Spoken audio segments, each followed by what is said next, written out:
We're making a video game. This game, Animalkind. But we weren't always making the same game we are now. In fact, we spent a whole year making a totally different game. The wrong game. One that looks nothing like Animalkind. This is a story about how we went from designing a hardcore survival sandbox to a cute, cozy town builder.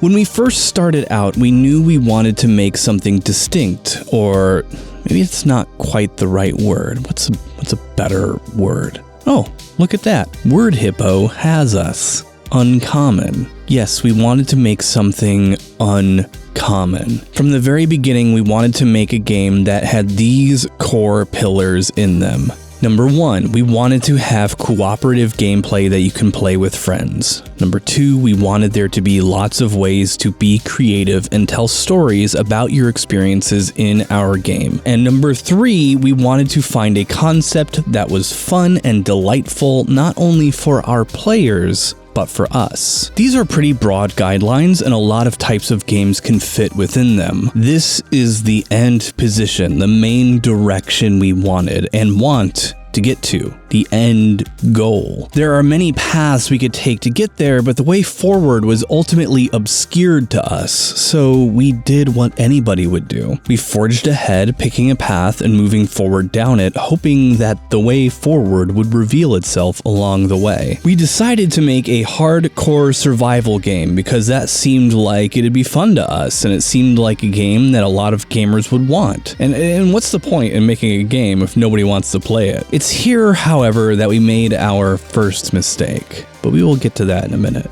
We wanted to get started. We wanted to get started building something. So I quickly noticed that Steam was kind of full of open world survival sandbox games. And so we took a closer look at that genre, and we were like, we really like how this genre brings people together. They naturally cooperate and build villages and go on adventures and do things together. And then it was up to us to kind of figure out our own take on it.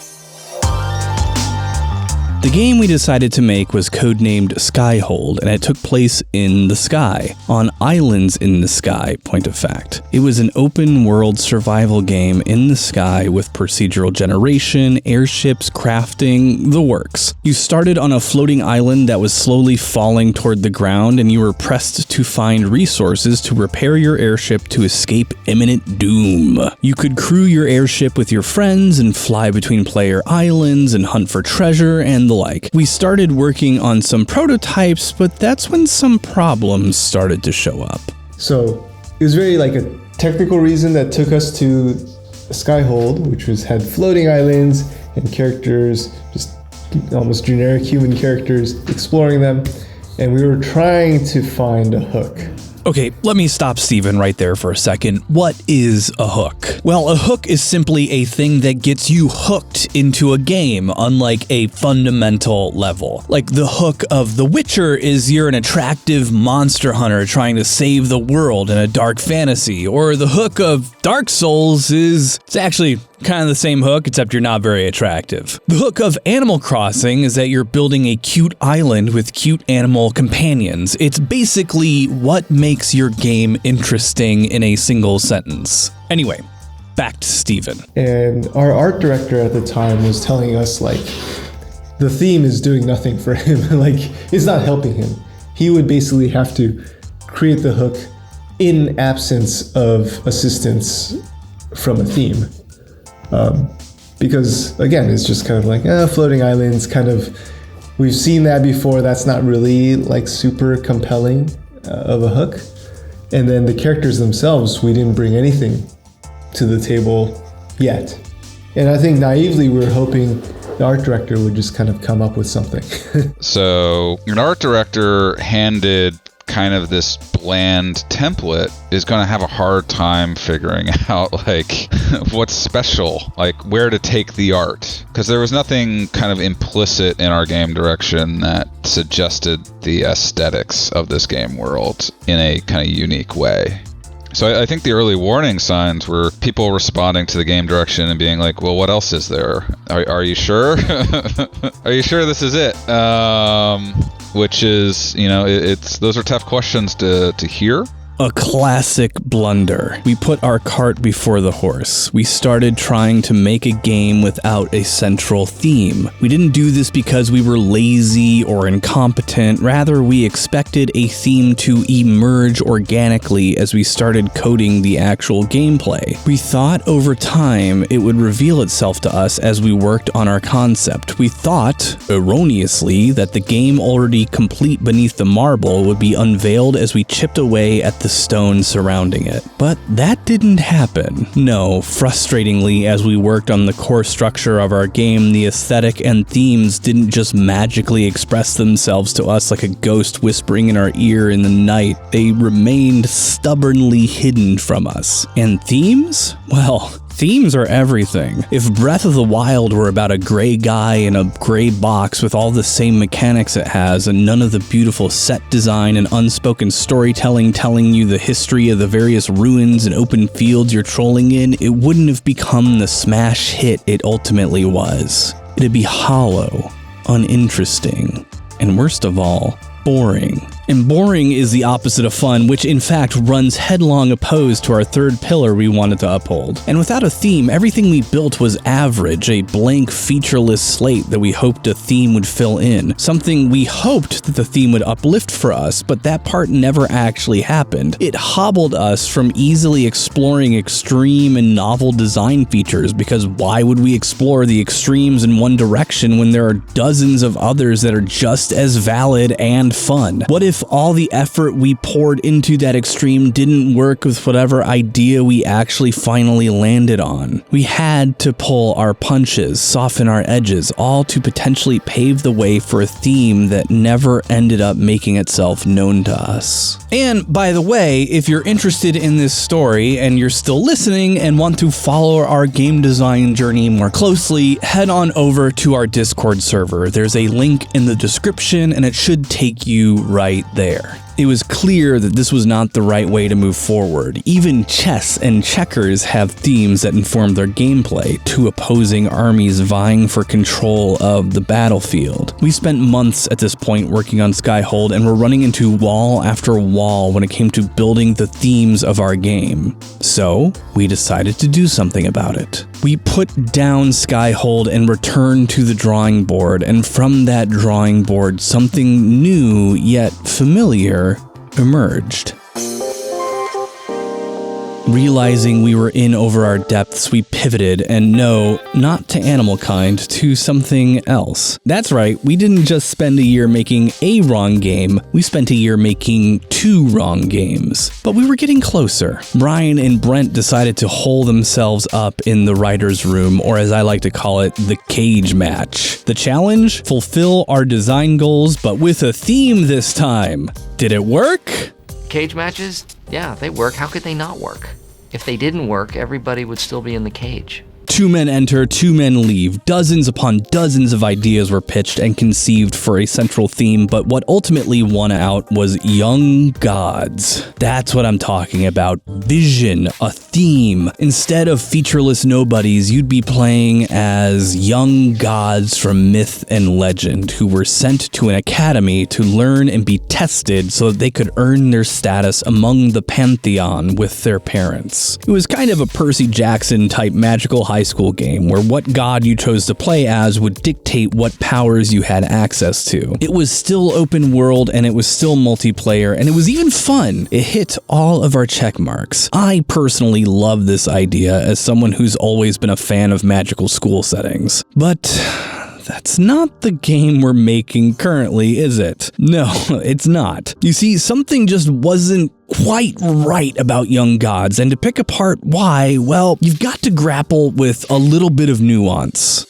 And it really, it got quite deep very quickly because we said yes to as many things as we could in terms of ideas. We were like, yes, the gods will be characters, like the established mythological gods will be characters in this world, and they're actually going to be kind of politics in this world where they're going to be like plotting against one another. This world is going to be kind of feel chaotic and wild because it's not a fully explored place. It's an ever-changing place, and that's where procedural generation came in. And so we did a lot of work to try to map all of our existing ideas to more thematic, more opinionated and fun things in the Young Gods version. Like, ideas that don't work aren't necessarily bad. It's more the circumstances that kind of make you want to change direction. Like, we were having a hard time getting people to really understand what the game was and what it was about. It was very dense conceptually, and there were a lot of questions and vagaries that left up to interpretation that getting everyone on the same page about was just taking up a lot of time and energy that were going to be better spent just building. It was a complex idea, and not everyone felt a really strong connection to it. To put it simply, the game was too big, too ambitious. We'd learned before that a game cannot actually be built without a central theme, but we fell into a different trap entirely our second time around. Themes serve to guide and direct a game. They set everything from your mechanical goals to your art design, but they also serve as constraints. And it was in this way that Young Gods failed us as a theme. It didn't constrain our scope enough. It was bigger than we are. Too many moving pieces, because gods could be all powerful. Pretty much anything was possible, and when everything is possible, it's very, very difficult to hone in on what makes a game good. There's too many places where the tiniest thing could go wrong and break the entire structure. It fulfilled most of our design pillars, including have tons of ways to be creative, but there were too many ways to be creative. It was enormously allowing. It was becoming apparent that if we wanted to actually get a game done that was both fun and interesting, we'd have to pare back our expectations. We don't have 10 years to tinker around trying to make something that works. So we went back to the drawing board. Again, this time taking a two-pronged strategy to the battlefield. There was no way we were going to solve this bite off more than you can chew design problem by just approaching it from one direction. No, we needed to totally overhaul what we were doing. So we did something really frightening for us. We stopped production entirely for about a month while we got our ducks in a row. First, one of our problems we noticed was combat. Our current iteration of the game had boss encounters, enemies, and was building toward raid-like mechanics where players would team up to conquer dungeons and the like. And while things seemed fun in playtests, players were only fixating on combat and ignoring all the other things we put into the game, like terraforming and base building. See, combat is a really easy thing to put into a video game because people know how it works. It almost instantly tutorializes your game for players that have played other games before. They may not grasp your mechanics immediately, but they do understand hit things with a stick to make them go away, and get a stick of smacking plus 10 to do more damage. This is why so many games, even ostensibly cozy games, have combat in them. That combat is undeniably fun. The game loops around combat are well understood and have been around for decades. But what if combat actually is a distraction in your game and isn't adding to the experience? We didn't want combat to be the primary motivator in our game. We wanted players to strive toward creative goals together, to build communities, to play together. We didn't want them to just power march through a power curve. We wanted them to engage in building connections with each other and our world. We were inspired a lot by this tweet thread and subsequent blog posts by Daniel Cook to just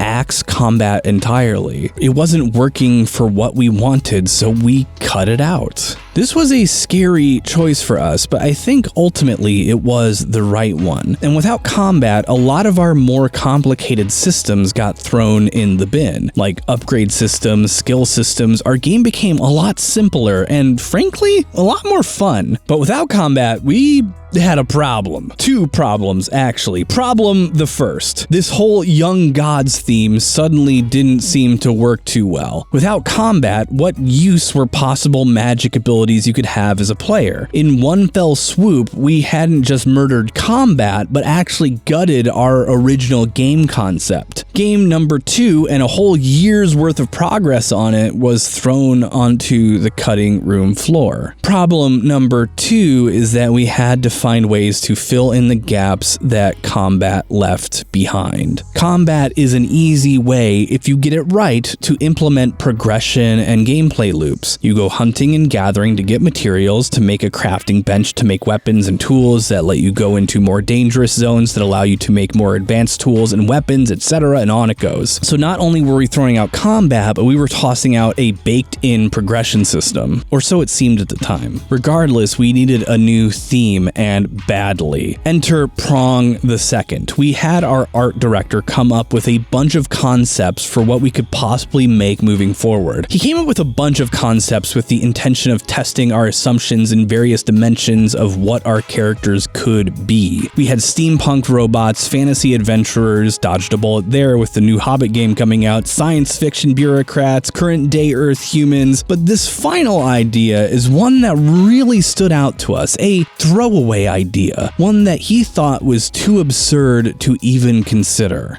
An animal piloting a mech. In a single pen stroke, Animalkind was born. The game we're working on now that's nearing alpha status, where you are, yes, an animal piloting a mech and playing with your friends to build a community together for yourselves and other animals. And it fulfills all of our original design goals without stretching us too thin. So, what is the lesson here? Did we waste our time working on not just one, but 2 wrong games for a whole year? Well, yes and no. You see, we were hesitant to share this story with you today, but the truth of the matter is that there are a lot of devlogs out there that don't show the messy work of making a game, the failures, the false starts, and the mistakes. Quite a large portion of game dev content out here makes game development look easy, as though it's something that just flows out of your body and spirit fully formed and beautiful. But the truth of the matter is that's not what game development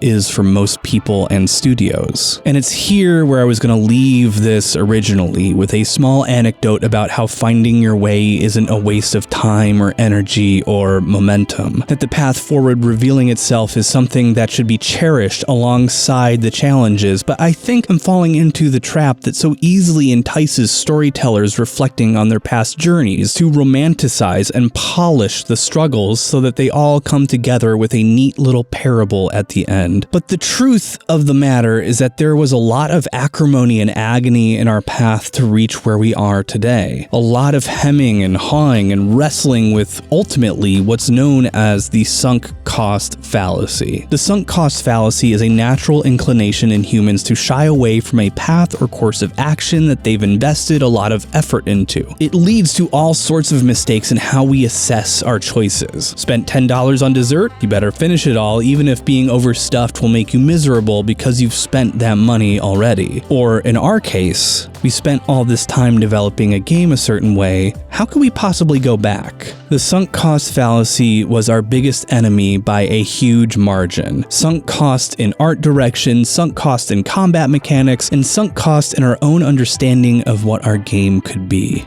Finding your way in game development is kinda like hiking through a forest with many branching paths. You pick one that you think will get you where you want to go, but sometimes you find out that it actually didn't lead anywhere at all. And sometimes that means just walking back a little bit to the start of that branch to try to find another pathway, or it actually means you have to abandon every choice you've made up until a certain point, almost starting over entirely, and that's scary. In this analogy, as you walk back through that path, you have to recross hurdles that you've already crossed before, resolve problems, and that is a lot to manage. There are a few lessons here. One is don't do what we did. If you're making a game, don't forgo picking a theme and aesthetic. And when you do, really assess whether that theme is something you can deliver on with the resources you have. Are you the type of person or team who can build an open world game if the theme you've chosen really calls for one? If not, maybe that's not the path for you to take forward. But don't dismay either. You will inevitably make mistakes of your own on the journey toward making your game. Progress will be made, progress will be lost. What defines your success, however, is how you move forward from those setbacks, how you backtrack, adjust, and take steps towards your eventual goal. Don't be afraid of abandoning your work to find the path that rewards your efforts.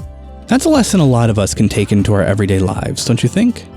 I've been Austin, this is our game Animalkind. Be sure to head on over to our Steam page because right now we have a sign up open for our closed alpha test where you can play and break our game before it comes out. Link is in the description for where to go. Slots are limited for this first alpha, be sure to get in quick, and while you're there, be sure to wishlist us. It really helps a small studio like us out a ton.